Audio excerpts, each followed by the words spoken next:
Hola amigos inversionistas, bienvenidos a un nuevo video en el canal. Mi nombre es Cristian Arens y el día de hoy estoy muy feliz, muy emocionado porque tenemos un invitado muy especial. Tenemos a César Davián, un gran emprendedor, creador de contenido. Tiene un canal de YouTube con casi 500,000 personas que lo siguen, donde habla de emprendimiento, finanzas personales y temas relacionados. Entonces el día de hoy vamos a tener una conversación bastante amena donde nos va a contar su historia, cómo es que administra su dinero, cómo es que se sobrepone a las dificultades y muchas cosas muy interesantes, así que estén muy atentos. Antes de empezar con ese video, déjenme invitarlos a que vean la descripción de este video aquí abajo, donde van a poder encontrar los links de los grupos gratuitos, todas mis redes sociales para estar conectados, también los links para adquirir mi libro, mis cursos y escuchar los demás podcasts. Ahora sí, acompáñenme que vamos a empezar.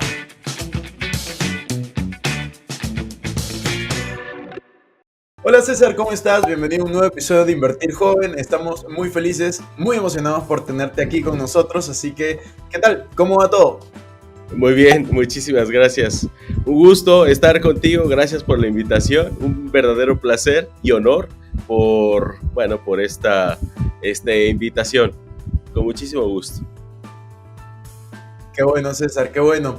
Mira, muchos de las personas que seguramente escuchan este podcast ya han escuchado tu historia. De hecho, justo te comentaba fuera de cámaras, iba a decir, pero en este caso sería de micrófonos, que esos fueron los primeros videos que yo vi en tu canal, justamente de tu historia, que es como una lista de reproducción. Pero para intentar, también hay gente que seguramente todavía no ha escuchado tu historia, y ahí vamos a dejar el link para que lo vea en tu canal de YouTube. Pero para un poco poner en contexto a las personas, ¿cómo es que César comienza a emprender? ¿Cuál fue ese deseo que nace en ti, que dices, no, yo tengo que emprender, yo tengo que salir adelante? Cuéntanos un poco esos primeros pasos. Muchas gracias. Bueno, es que los primeros pasos fueron infantiles y prácticamente como un juego, sinceramente, un juego, pero con una intención. Y bueno, esto es porque entre los 5 y 6 años de edad, yo quería comprar un pastelito que en México conocemos como chocotorro, no sé si en otros países lo conozcan así.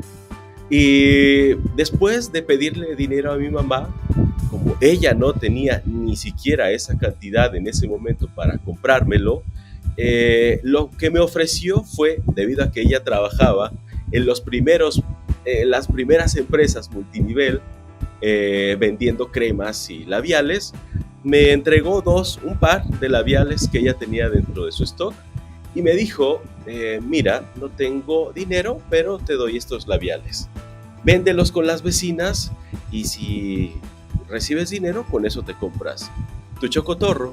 Y eso fue lo que hice. Salí y insisto en que cuando me preguntan si me fue difícil o fácil, cuánto tiempo me demoré, qué les decía, me han preguntado de todo, qué les decía a las vecinas, cuál era mi argumento de ventas, pues obviamente no lo tenía, mucho menos a esa edad, no tenía ni idea de lo que estaba haciendo. Así que lo único que sí recuerdo como una imagen fija que se adhirió a mi memoria por siempre fue recordar a ese pequeño César Davián sentado en la banqueta disfrutando de un chocotorro. Y después de eso lo hice por toda mi vida, salvo un año que trabajé para una empresa. El resto de mi vida ha sido pues el comercio y los negocios. Después de ese chocotorro vinieron gelatinas, vinieron un montón de cosas. Después ya vendía, incluso de infante, ya vendía a papelerías, les vendía gomas, folders. De Batman recuerdo perfectamente que era como el boom del momento y me empezó a ir bien. Algo que no he contado nunca es que a mí siempre me gustaron los relojes, no me preguntes por qué, pero desde muy pequeño yo deseaba comprarme un reloj y además de pobre, exigente, porque me gustaban los buenos relojes, no me gustaban las cosas de imitación. Eso me lo recuerda mucho mi mamá y yo también lo recuerdo muy claramente. Entonces, haciendo esos esfuerzos, fue que compré mi primer reloj y ese reloj se convirtió después en un negocio. Y de muy pequeño empecé a vender relojes y con ese dinero después empecé a invertir en divisas gracias a mi hermana. Esto tampoco lo he contado nunca, y ahora lo estoy recordando contigo. Mi hermana iba a estudiar inglés y cerca de donde ella estudiaba inglés había una casa de cambio. Ella ya trabajaba en un banco y lo que ella recomendaba siempre, me lleva muchos años, lo que siempre recomendaba en la casa era, le decía a mi mamá, mamá, invierte en oro y en dólares. Eso nunca se me va a olvidar, ¿no? O sea, no teníamos dinero, pero se hablaba de esas cosas porque, bueno, Claro. eso sí, había un ambiente de comercio siempre. Mi mamá vendió toda la vida, ni un día de su vida dejó de vender. Hasta los últimos días de su vida lo hizo. Se me quedó grabado ese consejo, que cuando yo, además de vender lo que yo vendía, empecé a bolear zapatos y después andaba igualando el ingreso entre boleadas de zapatos y ventas de lápices, gomas, folders, etcétera, empezaba a tener ya pues un buen dinerito que le daba a mi hermana y ella me compraba dólares. Así que ese fue un instrumento que yo utilicé, no tanto como para ahorrar, sino para hacer crecer el dinero. Pero se tradujo finalmente en un obstáculo que me impedía gastar, porque en México, sobre todo en aquella época, no había manera de comprar nada con dólares. Absolutamente eso era imposible, ni los bancos aceptaban dólares. Así que los dólares se me empezaron a acumular y con eso, dado que los Reyes Magos nunca me trajeron nada, logré engañar a mis amigos diciéndoles que ese año los Reyes Magos me iban a traer una bicicleta, y además una bicicleta espectacular. Esa bicicleta me la compré yo con esos dólares. Así que, bueno, desde ahí hasta la fecha han sido muchas lindas experiencias que he recibido a través del emprendimiento, pero también otras que han sido durísimas. Golpes tan duros que me cuesta trabajo recordar, pero que son parte de mi historia, porque recordando esa lista de reproducción que tengo, a los 20 y pocos años de edad logro ya tener varias agencias de motocicletas y empiezo a ganar mucho dinero, muchos miles de dólares diarios. Entonces, a los 20 y tantos años, cuando tú le das una cantidad de dinero así a alguien que jamás ha gestionado una cantidad similar, es como si le pusieras un Ferrari a un niño de 5 años a que lo conduzca. Sabemos qué es lo que va a pasar. O sea, se va a estrellar. Lo mismo que me pasó a mí, me estrellé la empresa, no solamente la empresa, hubo pérdidas de todo tipo. Perdí el negocio, no lo perdí, lo obsequié, lo regalé, se lo regalé a personal y socios por situaciones muy duras que viví allí. Pero como ya me estaba acostumbrando muy rápido, en muy poco tiempo, yo al año yo ya estaba ganando eso, o incluso antes, ya estaba ganando mucho dinero. Así que al año, el César Davián, que antes andaba pues en una camionetita, ya una camionetita muy vieja, de esas Toyotas, con cabina, pasó a vivir en una casa de 36 habitaciones, a tener deportivos, motocicletas, de lo que se me diera la gana. Y como rápidamente empecé a vivir ese estilo de vida que jamás había probado, solo lo veía en películas, fue muy duro para mí perderlo. Cuando no tienes dinero y estás acostumbrado a no tenerlo, no pasa nada. Lo malo es cuando te acostumbras a tener mucho dinero y lo pierdes todo. Todo me refiero a que poco a poco fui vendiendo un rancho, fui vendiendo absolutamente todo, hasta convertirme en cliente frecuente de las casas de empeño. Entonces ese César Davián, que ya estaba enaltecido, que tenía el ego hasta la luna, de pronto se veía formado en las casas de empeño para empeñar lo que tuviera: un anillo, un reloj, una computadora, una cámara, lo que fuera, hasta terminar empeñando bujías de mi motocicleta, imagínate, nuevas, hasta dónde llegué por comer, porque yo recordaba hace pocos días, le decía a Viri, mi esposa, que me ha acompañado incluso en los momentos más difíciles. Ella me conoció en esa época de abundancia y después siguió conmigo cuando no tenía nada. Yo le decía a Viri que yo he vivido muchos momentos de hambre, de hambre, así de esa pobreza que no te permite alimentarte, de comer.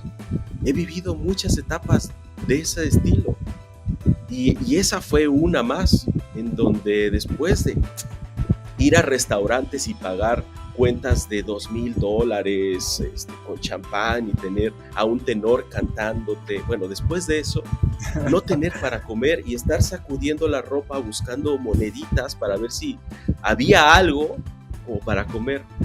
Y sabes que la sensación, no sé si haya alguien en tu audiencia que haya vivido la sensación de tener hambre, pero por no haber comido días. Es terrible, es terrible, de verdad. De hecho, se me formó un trauma después de eso, que una vez que salí dije, me prometo jamás volver a vivir una situación así. O sea, jamás volver a tener hambre, porque es horrible.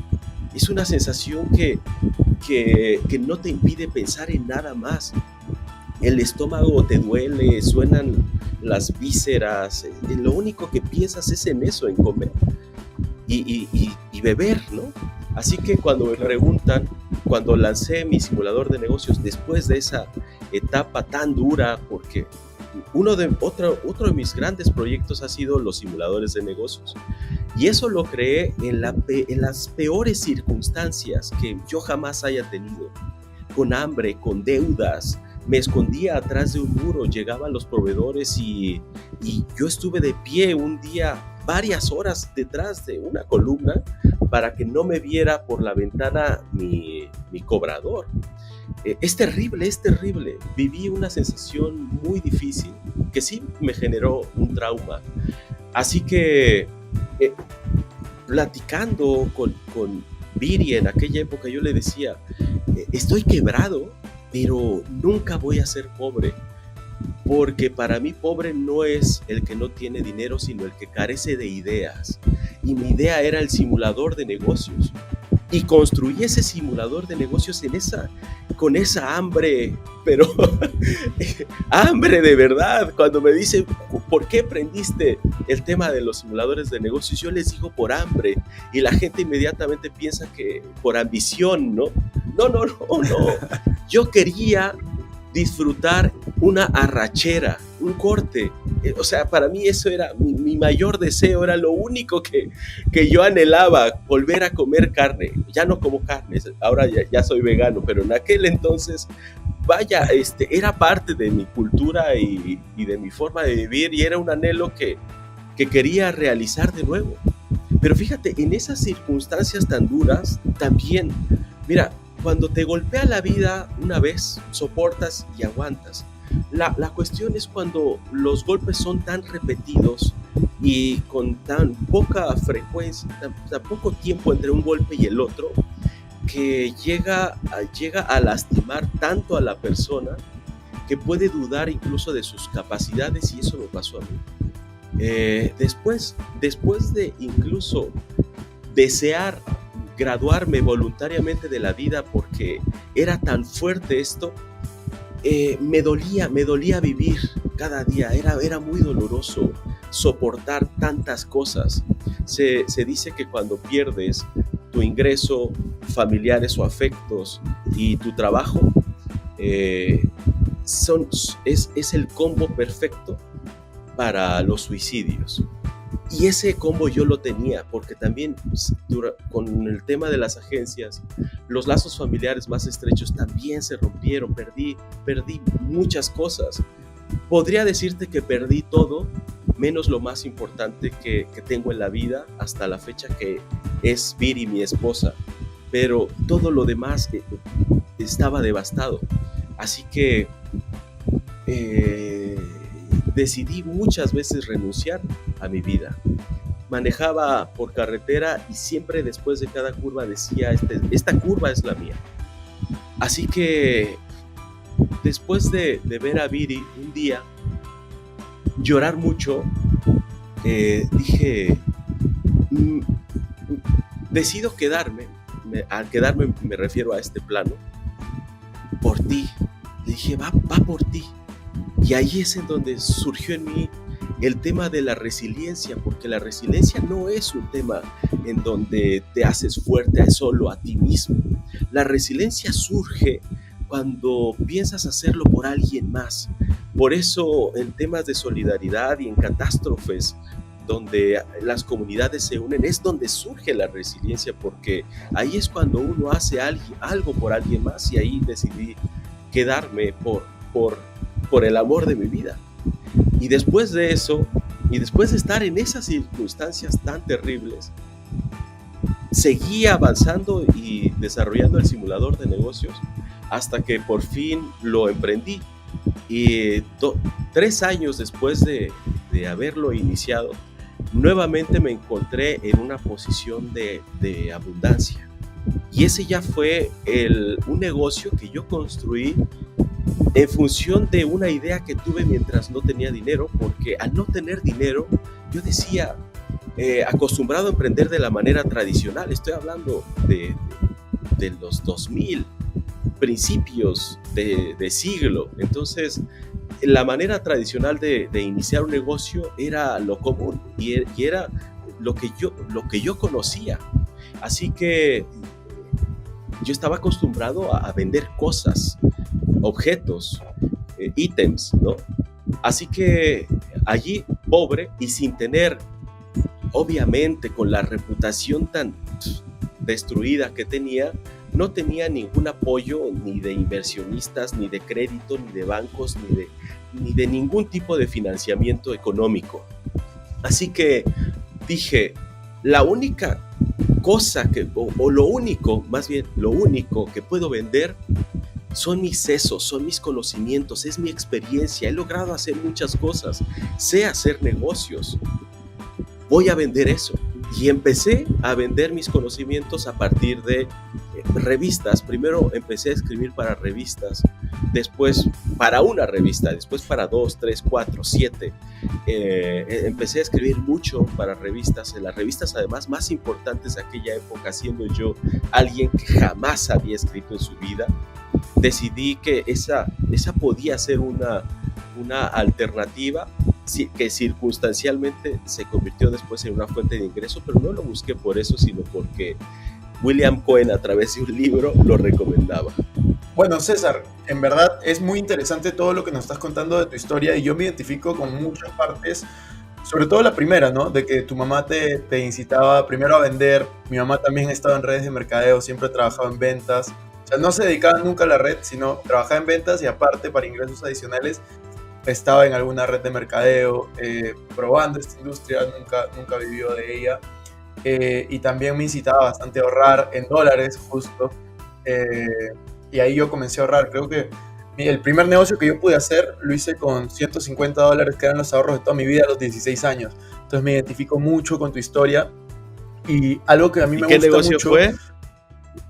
Fue un negocio de pulseras, de importación de pulseras de silicona y relojes desde China, y lo vendía por... Ahí recién estaba saliendo Facebook, estaba de moda, y lo comencé a vender por Facebook, explotó, gané mucho dinero para mí. O sea, yo tenía 17 años, 16 años cuando empecé.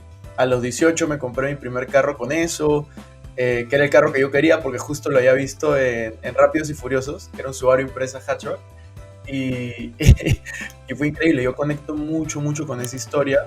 Y luego la vida, en verdad, a mí me enseñó bastante, porque después de tener buenos negocios, buenos ingresos, duele muchísimo perderlos. Y mi historia no es tan impactante como la tuya, en realidad, en ese lado. Pero sí, yo pasé de ganar mucho dinero a no ganar nada. Luego tuve otro negocio, que ahí yo entré a redes de mercadeo y cerró el negocio de redes de mercadeo donde yo estaba. También fue pasar de la noche a la mañana, perder toda mi fuente de ingreso. Y Y luego de perder estas fuentes de ingresos, realmente te das cuenta de la importancia de no depender de solo una fuente de ingresos, sino tener más de una fuente de ingresos, comenzar a invertir, la importancia del dinero. Y ahí es donde yo conecto mucho con tu historia, porque yo sé que tú, después de este negocio de distribución de motocicletas, pasaste por un mal momento. Entonces, tal vez podrías contarnos un poco acerca de eso, qué fue lo que sucedió. ¿Cuál fue la importancia de la inteligencia financiera, las finanzas personales en esta situación? Y si fue tal vez allí el momento en el cual tú empezaste con todo el tema de educación financiera. Luego también te voy a preguntar acerca de esa etapa difícil que tú nos comentabas, no sé si llamarlo depresión, pero que estabas por tomar decisiones, de hecho, radicales y difíciles. Entonces, nada, cuéntanos un poco. Obviamente ese momento tan fuerte para mí me hizo tomar conciencia. Es que mira, en realidad las finanzas solo son conciencia. Si tú tienes conciencia, eres consciente de tus actos, de lo que estás haciendo, te puedes dar cuenta que muy probablemente las decisiones que tomaste sobre tu casa, sobre tu auto, sobre la ropa que vistes, los accesorios, lo que gastas en distracciones, te están alejando cada vez más de ese sueño que tenías idílico de por ejemplo, tener riqueza, ¿no? Así que ser consciente fue una de los aprendizajes que me forzó la vida a tomar. O sea, esa travesía que tuve finalmente se convirtió en mi momento maestro. Uno de mis más grandes momentos maestros fueron esos, precisamente, donde aprendía a darle valor precisamente porque había perdido ya la capacidad, dudaba de mi capacidad para generar dinero, ya no llamemos riqueza, dinero suficiente como para comer. Yo recuerdo que estaba en una esquina esperando un autobús, algo que César Davián de aquella época no podía concebir, ¿no? O sea, César Davián tomando transporte público era algo, hasta la gente se podía sorprender de verme allí, ¿no? Pero después de perderlo todo, estaba en una esquina, iba a ver a la Ciudad de México, yo estaba en el Estado de México, iba a recorrer más o menos 40 kilómetros para visitar a Viri, mi esposa, y tenía que ir en autobús. Y recuerdo perfectamente que estaba en una esquina, estaba el semáforo en rojo, se estacionó un chico en un auto compacto, nada lujoso, pero con la ventanilla abajo y con el codo recargado en la puerta. Yo lo veía tan cómodo, esa escena de él escuchando música a todo volumen, con el codo recargado en la ventanilla y volteándome a ver, yo lo sentí como un ser superior a mí. Y de verdad era un auto compacto muy muy barato, pero esa escena me hizo todavía sentir inferior, porque dije, ¿cómo le hizo él para ganar dinero, para comprarse un auto y para estar así de feliz? O sea, ¿cómo se le hace? Fíjate, después de haber generado mucho dinero, llegué a dudar incluso de tener la capacidad de volverlo a hacer. Pero es lo que te decía, que cuando te golpea la vida una vez, soportas, te levantas y ya. Pero cuando ha sido tan abrumador todo esto y durante un periodo prolongado, yo ya estaba abatido. Así que esa escena, dije, ¿cómo le hace la gente para ganar dinero? Y pasé por otro restaurante ya en la Ciudad de México y vi a la gente comer. Y dije, ¿cómo le hace esa familia para comprar? O sea, ¿cómo le hace el papá para comprar la comida de su esposa y de sus 3 hijos y vivir así de plenos? Fíjate lo ya abatido que me encontraba, hasta que afortunadamente poco a poco, gracias a ese libro, fui recuperándome y tomando conciencia. Y César, Sí.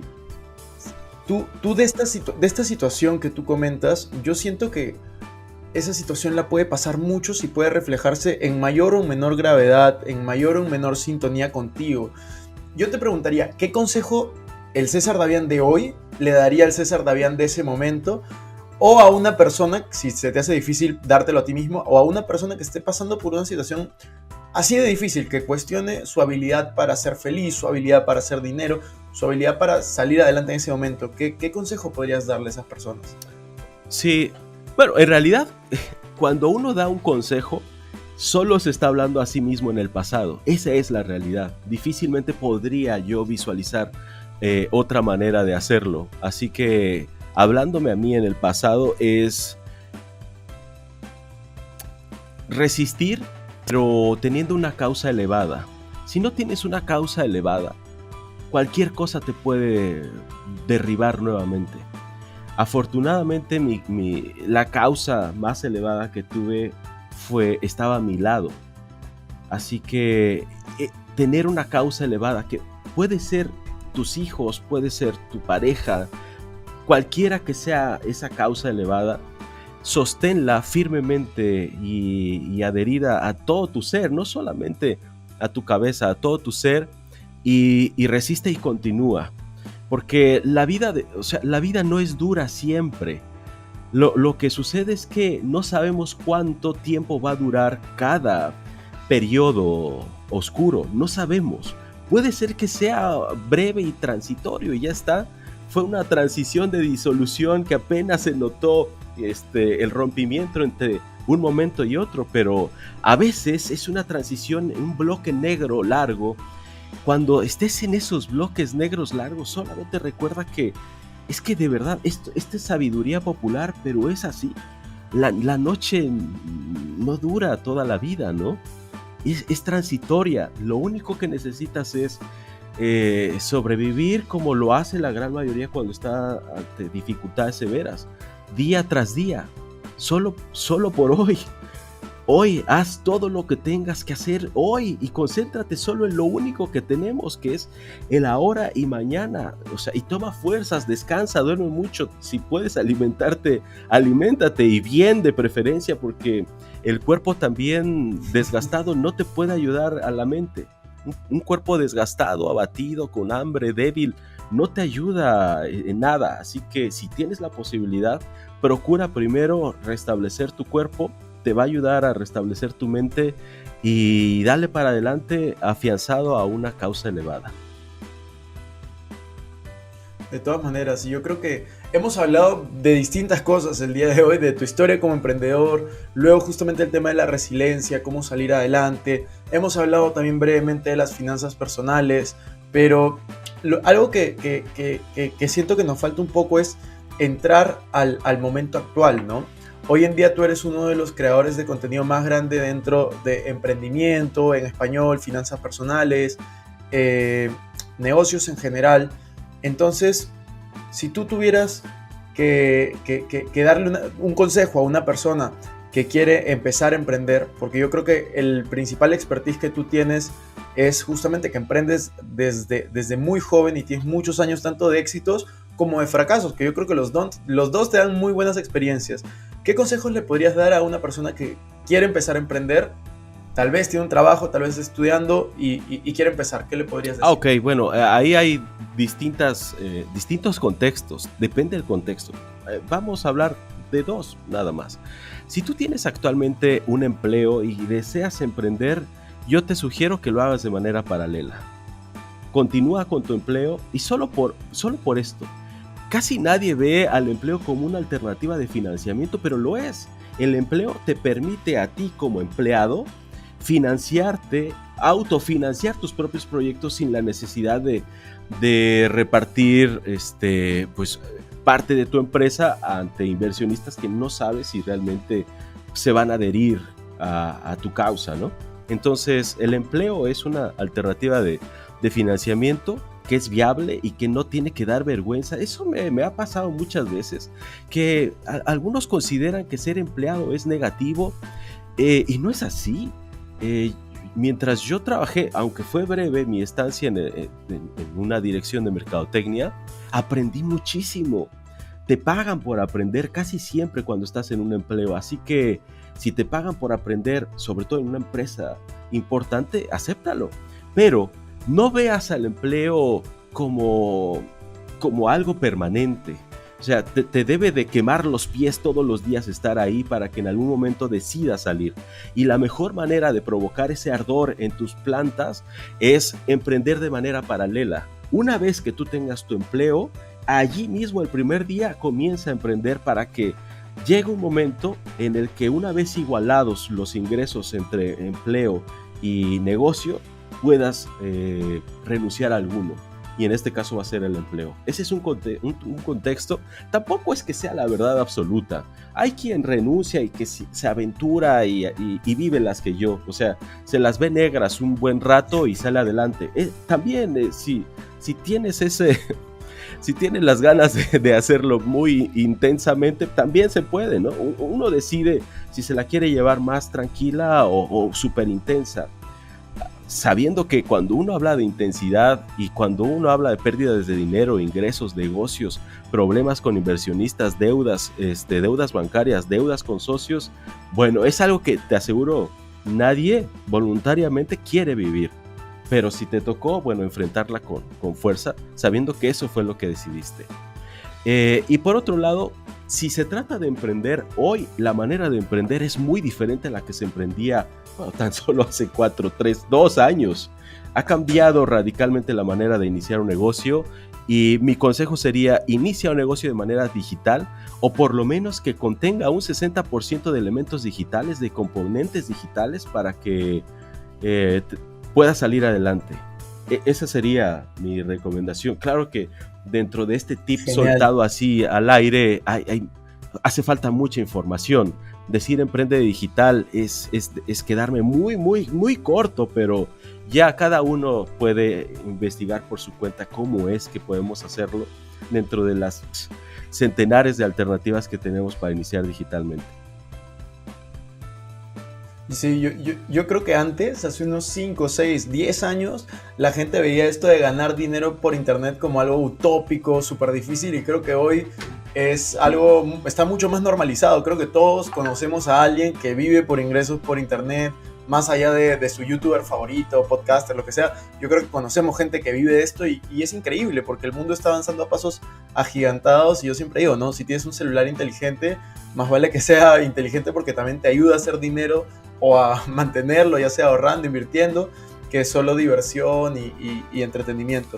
Y de hecho, parte de eso es también el cambio que tú estás generando. Tú eres un creador de contenido positivo, de educación financiera, de educación empresarial en general, y hay muchas personas que probablemente te siguen y quieren ser también creadores de contenido. ¿Tú qué opinas de una persona que quiere ser creador de contenido? ¿Qué le podrías decir? ¿Qué consejo podrías darle a una persona que busca ser creador de contenido? Bueno, primero que se atreva, porque es una de las alternativas más viables que conozco, Sinceramente, es la que menos riesgos tiene, pero no es que sea fácil. Esto es, mira, lo voy a decir claro, ser creador de contenido, hablando a título personal, esto es totalmente subjetivo, ¿no? Y sesgadísimo, porque lo estoy diciendo yo desde mi experiencia y nada más. Pero considero que para mí es una de las cosas más complejas a las que me haya enfrentado en toda mi vida. Así te lo digo.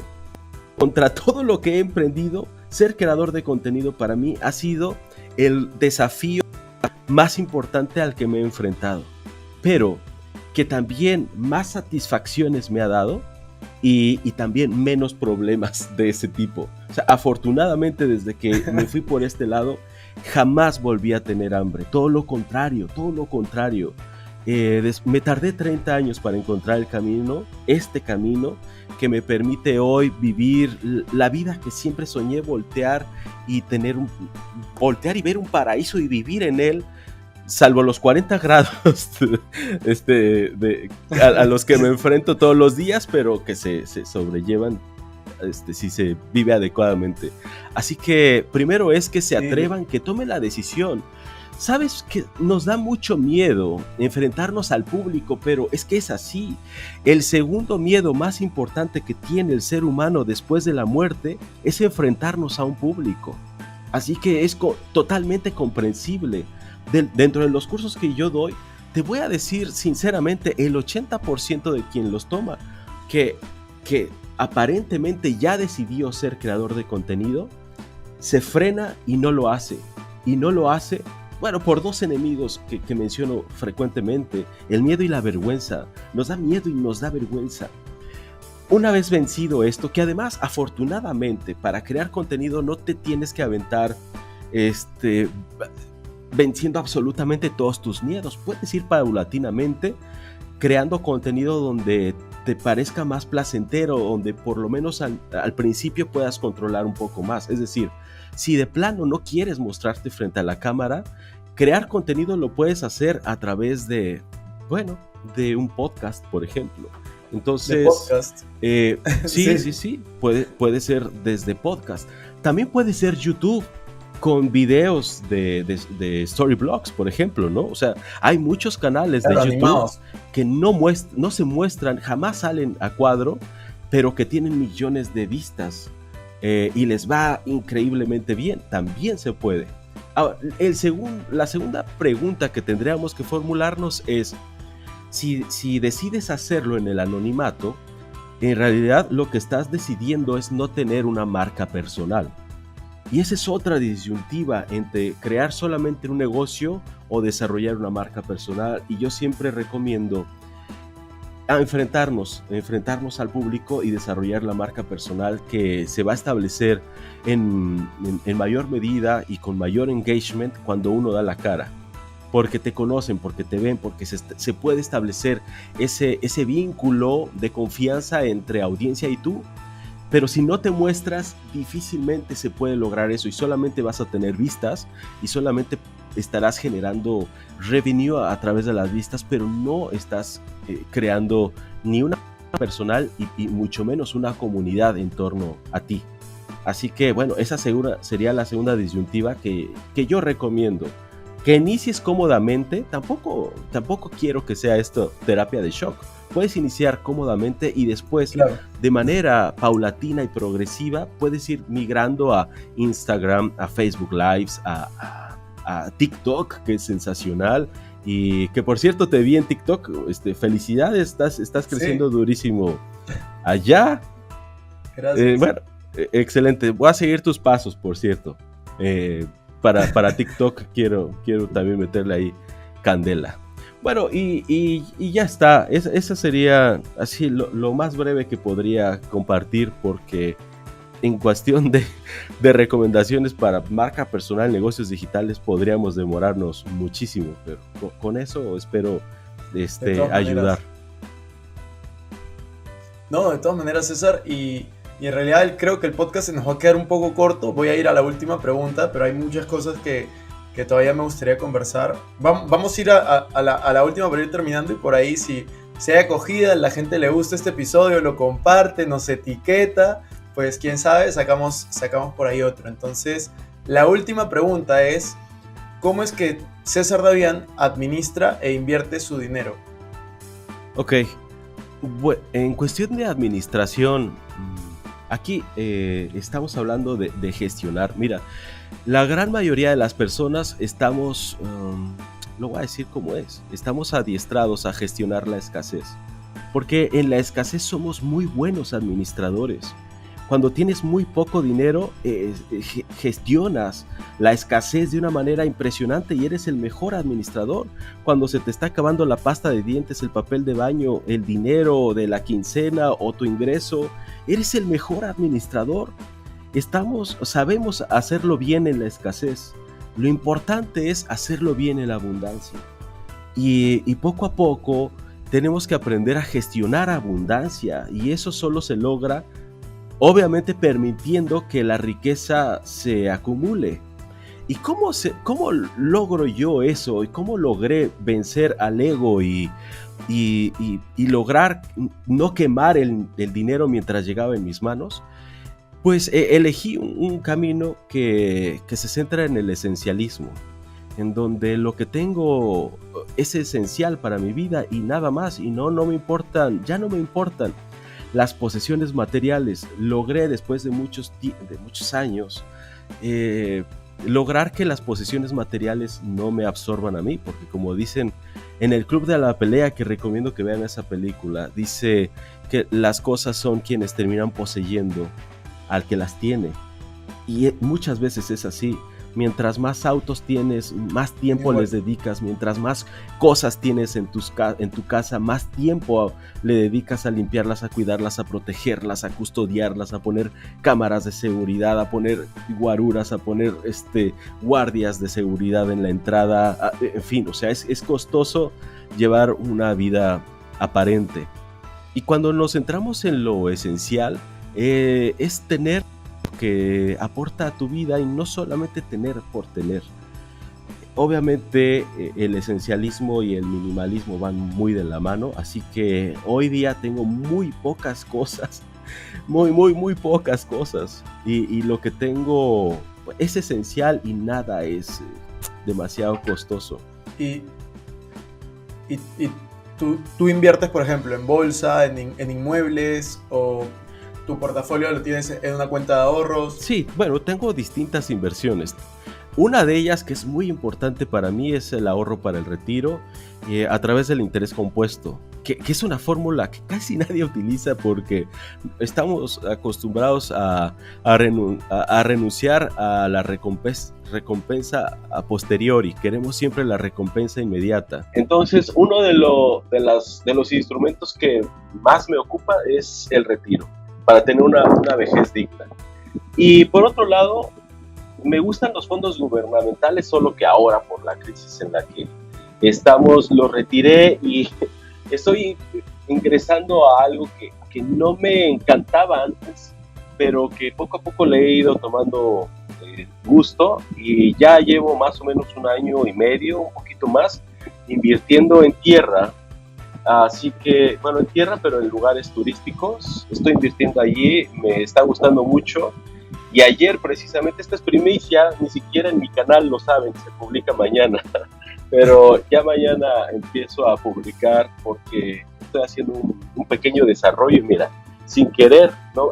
Yo no había querido ingresar a bienes raíces inmuebles, pero ya estoy en ello, así que, pues mira, no lo sé, tampoco lo estoy viendo como que mi vida dependa de este nuevo negocio. Lo estoy haciendo sinceramente por diversión, y siempre me ha gustado el tema de arquitectura, y ahora estamos ahí iniciando un nuevo proyecto inmobiliario en un lugar turístico, y a ver qué tal, jugando, totalmente, jugando, no espero nada, y eso también es algo que me ha gustado mucho, que por cierto fue una lección en una película de apuestas que decía que no hay que arriesgar lo que no estés dispuesto a perder.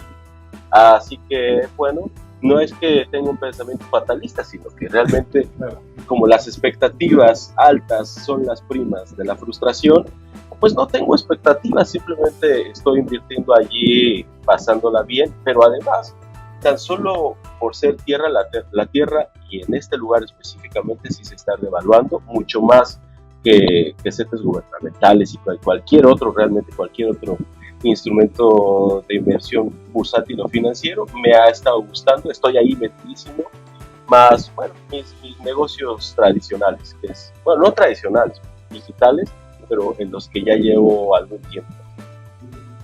Buenísimo, César. Ahí está básicamente mi situación actual. En verdad significa mucho haber podido compartir este espacio. Espero que no sea la última vez. Creo que compartimos bastantes temas en común dentro de nuestra historia, y tenemos una misión ahí de cambiar las vidas a través de la educación financiera, el emprendimiento y este mundo de los negocios digitales en general. Así que nada, muchas gracias por estar aquí con nosotros. ¿Algo que quisieras decir para cerrar este episodio? No, nada más agradecerte por la invitación, por esta consideración. Tu audiencia no sabe, pero yo tuve dificultades técnicas que ustedes me han ayudado a resolver. Muy agradecido por esto. Enhorabuena, que sigan los éxitos para ti y para tu comunidad. Les mando un fuerte abrazo. Muchas gracias, César. Ya nos vemos. Cuídate. Bueno, amigos, eso fue todo. Espero que hayan disfrutado muchísimo de esta entrevista. Si es que fue así, recuerden hacer clic al botón me gusta, suscríbanse al canal, aquí el canal principal, y un par de videos relacionados. Nos vemos. Chao, chao.